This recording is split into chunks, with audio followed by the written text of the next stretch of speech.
longer.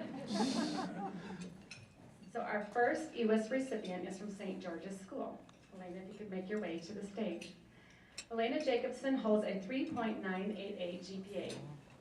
Okay, I want to know the name of the teacher that gave you that A-. Who did that to you? In addition to being serious about her academics, Alaina is serious about squeezing every second out of every day.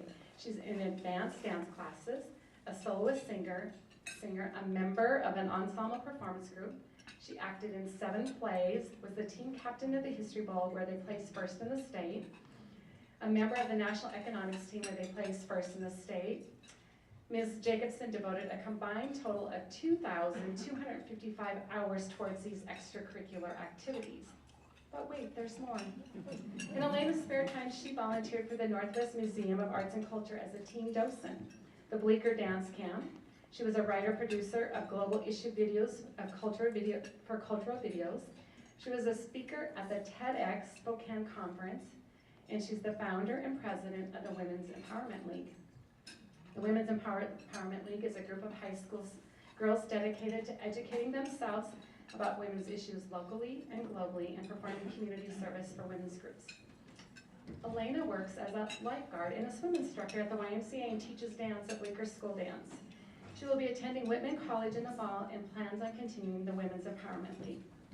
Her desire is to major in international studies with an emphasis in gender studies, specifically focusing on girls' rights in underprivileged countries. One of her references stated that Alaina is an exceptional individual. I truly do not know when this young lady found time to sleep. Please help me welcome Alaina Jacobsen as she shares her presentation, This I Believe.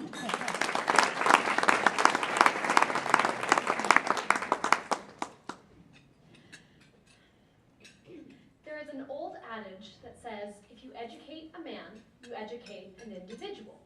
But if you educate a woman, you educate a village. This, I believe. From a very young age, I have been instilled with the value of the importance of a good education. I was fortunate enough to attend St. George's School, where every teacher reinforced this concept. My teachers believed in me, and I, in turn, believed that I was entitled to an education just as much as anybody else, rich or poor, black or white, male or female. It was simply mine for the taking. I was shocked when I grew older and discovered that not all girls can even entertain the dream of an education. 66 million girls around the world are not allowed to go to school. Sometimes it is due to poverty. Sometimes parents would rather send their son to school. Worse yet are the girls who are sold by their families, like the Kumlari in Nepal, who are sold into slavery as early as 4 years old for only a few dollars. For these girls, any idea of education is remote or even non-existent. This past year, I founded a group called Women's Empowerment League, which is dedicated to educating the community about the problems facing girls around the world. We sponsored a screening of Girl Rising, a groundbreaking movie about girls fighting for equal rights and education in impoverished countries. We began discussions on difficult issues such as bonded labor, human trafficking, and child marriages. We met on school campuses, in downtown office buildings, and anywhere else that we could get our hands on to hear speakers, watch documentaries, write to our congresswomen, or plan fundraisers. We learned more about how education can break the cycle of poverty and ignorance that creates these horrific situations. We learned that a child that is born to a literate mother is 50% more likely to live past the age of 5. To illustrate what we have learned, let me give you a typical scenario from the third world. Imagine a young girl from a poor village. Around the age of 12, she is now considered a woman. Around 14, she will be parted from her parents because of an arranged marriage, and at 15, a child will be on the way. Most 15-year-old girls in the United States are thinking about school dances, driver's ed, and first dates. But this girl will now be worrying about how to support her new family, possibly by selling her body. In the last 30 seconds, 13 girls under the age of 18 have gotten married. touches more than 14 million girls a year. The #1 cause of deaths of girls from 15 to 19 years of age is childbirth. Now imagine this same girl, but instead of her parents arranging a marriage, they arrange for her education to continue. If she has 8 years of education, she will be 4 times less likely to marry as a child.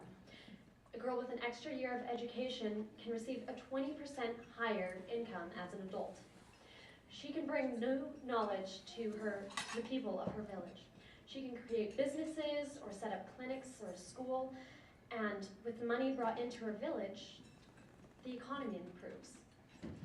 This girl can then marry and have children at a healthy age and can teach her children about the value of education, which will be passed down for future generations. This can all happen through the education of one girl. This, I believe. Now imagine the millions of girls who have not had access to education. Each one of those girls has the potential to transform her community from a struggling, needy village into a healthy, self-sufficient society. Girls can change the world for the better, but only if we give them the tools that can make it possible. This I believe. Education is one of the most important gifts we can get, and yet it's also one of the most important gifts we can give. It is an investment with a high return. If India were to enroll just 1% more girls in secondary school, their GDP would increase by $5.5 billion. If we want a better world, we must make certain that we are utilizing the strengths of all of our citizens, both male and female. This I believe, every girl requires an education. This I believe, every girl can change the world. I intend to begin that change tonight. This I believe. Thank you.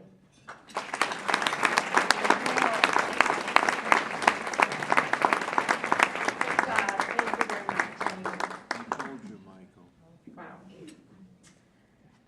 All right, our next EWISP